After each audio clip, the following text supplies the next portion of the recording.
السلام علیکم ورحمۃ اللہ وبرکاتہ. کیا حال ہے سب کا؟ الحمدللہ. نحمده ونصلی علی رسولہ الکریم. اما بعد فاعوذ باللہ من الشیطان الرجیم. بسم اللہ الرحمن الرحیم. رب اشرح لی صدری ویسر لی امری واحلل عقدۃ من لسانی یفقہوا قولی. رمضان والعمرہ.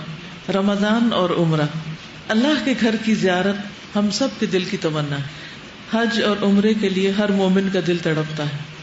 رمضان میں جہاں دیگر عبادات کا اجر و ثواب بڑھ جاتا ہے، وہاں عمرے کا ثواب بھی حج کے برابر ہو جاتا ہے، اور نبی صلی اللہ علیہ وسلم کے ساتھ حج کے برابر.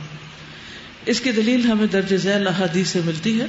حضرت ابن عباس سے روایت ہے کہ جب رسول اللہ صلی اللہ علیہ وسلم حجۃ الوداع سے واپس ہوئے تو آپ نے ام سنان انصاریہ سے دریافت فرمایا کہ تم حج کرنے کیوں نہیں گئی؟ انہوں نے عرض کیا، فلاں کے باپ یعنی میرے خاوند کے پاس 2 اونٹ پانی پلانے کے تھے، ایک پر تو خود حج پہ چلے گئے اور دوسرا ہماری زمین سیراب کرتا تھا، تو اس لیے میں نہیں جا سکی. آپ نے فرمایا، رمضان میں عمرہ کرنا میرے ساتھ حج کے برابر ہے. ایک اور روایت میں آتا ہے کہ آپ صلی اللہ علیہ وسلم نے فرمایا، جب رمضان آئے تو عمرہ کر لینا، اس کا ثواب حج کے برابر ہے. ایک اور روایت میں آتا ہے، رمضان میں عمرہ کرنا میرے ساتھ حج کرنے کے مانند ہے.